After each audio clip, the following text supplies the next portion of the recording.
Yes.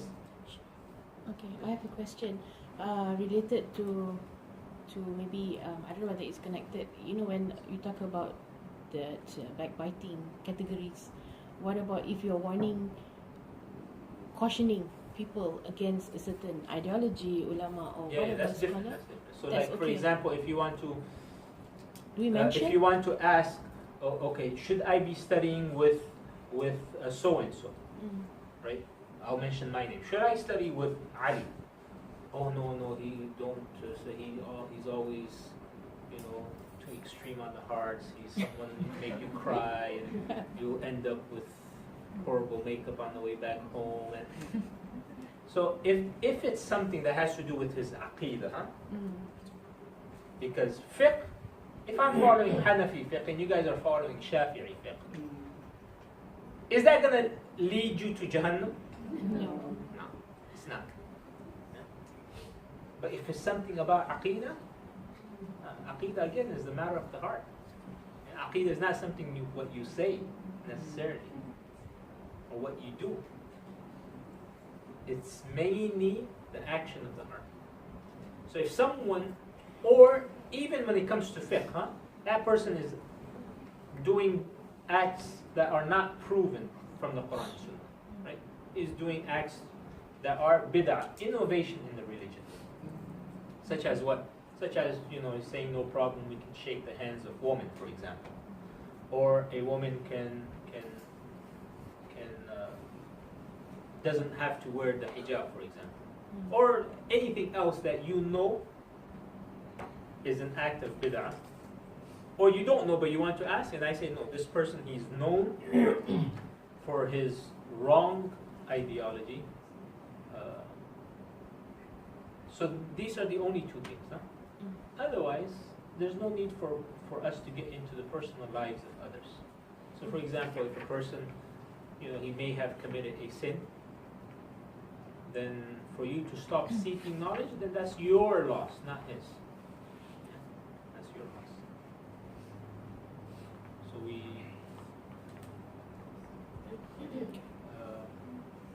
so these two things are important. Yes, sister.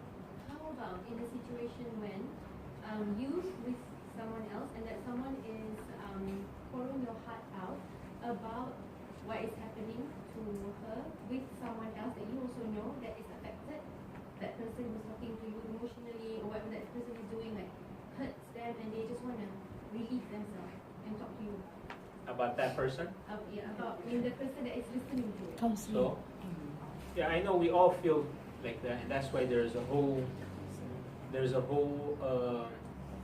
profession. It's called psychiatrists or psychologists or therapists or counselors. Right? But I'll tell you one thing from my personal experience, and I'm sure all of you have this experience, and from the experience of the prophets,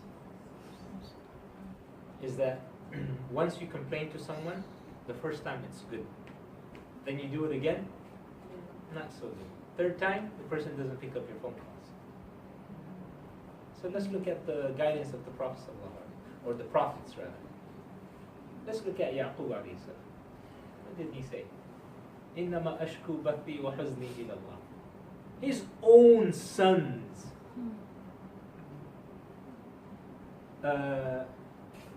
made mu'amara. Mu'amara is to conspire against the family. He said, there's no need for me to be telling them, no, you guys are wrong. He knew the blood that is brought. He said, oh, how strange is it that the wolf ate him without ripping apart his clothes. So you know, he said, إِنَّمَا أَشْكُ بَثِّي وَحُزْنِي إِلَى اللَّهِ. Verily, I complain of my grief and my sadness to Allah. Spill your whole heart to Allah. He's always there. In fact, in the last 1/3 of the night, He comes specifically for that. Anyone comes, any of your friends will come and say, listen, I'm here anytime, 24 hours. No way. Let alone when they are snoring. And you call them up and say, my husband just left me, or my friend just did this to me, 3 o'clock in the morning, try to call them out. Allah, they'll put you on the block list. But with Allah, all you gotta do is just make your wudu, stand in your sajjada, and cry to your heart's content. And then you will feel this ease come over you. Allah listens when everyone is asleep. Allah is looking at you, not only at your outer grief, but your deep inner grief. You cannot really spill out your heart the way you want to even your best friend. You can't. There's a few things, secrets you leave out. But with Allah, you know He knows. So I give you a better prescription. And that is, spill your heart to Allah. I'll tell you, and I'm sure most of you guys know, everyone will let you down in life. Yes. In this world, everyone will let you down. Even your own brothers and your own sisters. Maybe I can make the exception of a mother. Maybe. Because a mother will chop her heart just to make sure your heart is well. Yeah? But even a mother after some time will say, you know what, you have to face the challenges of this world. You will knock on every door. And you will find them, some of them open, some of them closed. And then the ones that were open will be closed the next time. But you will never, ever find the door of Allah closed. Never. In fact, Allah, He gets upset and angry at someone who does not ask Him. The King of Kings. Imagine if the Agum, Muhammad Kalima, he comes at your door and he knocks on your door. He says, is there anything you want me to do for you? What an honor would it be, right? The king of that king descends to the lowest, not to the highest heaven, the lowest of the heavens. And he asks these questions until Fajr comes in. Is there someone to ask me for forgiveness so I can forgive them? Is there someone who has a need so I can grant him that need? Is there someone who wants something so I can give it to him? These are the questions.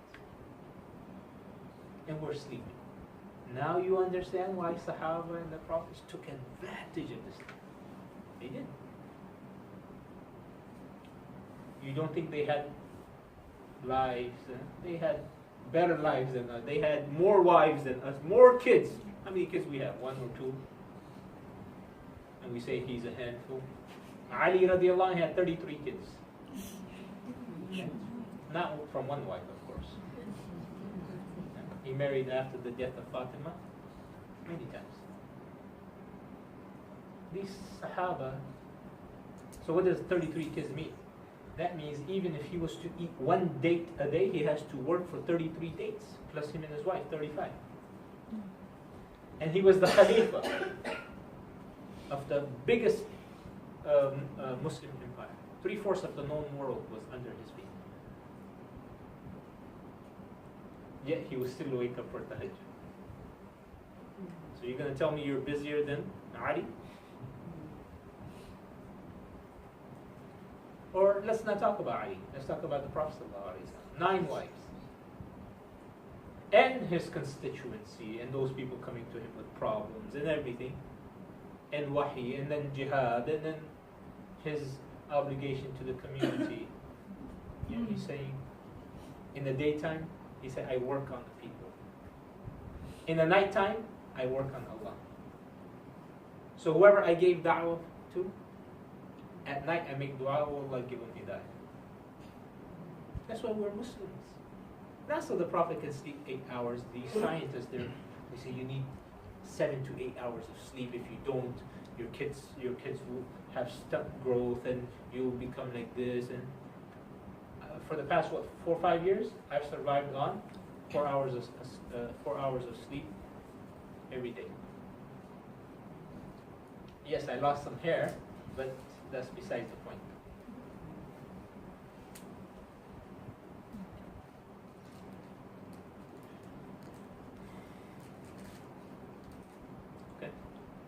Any other questions?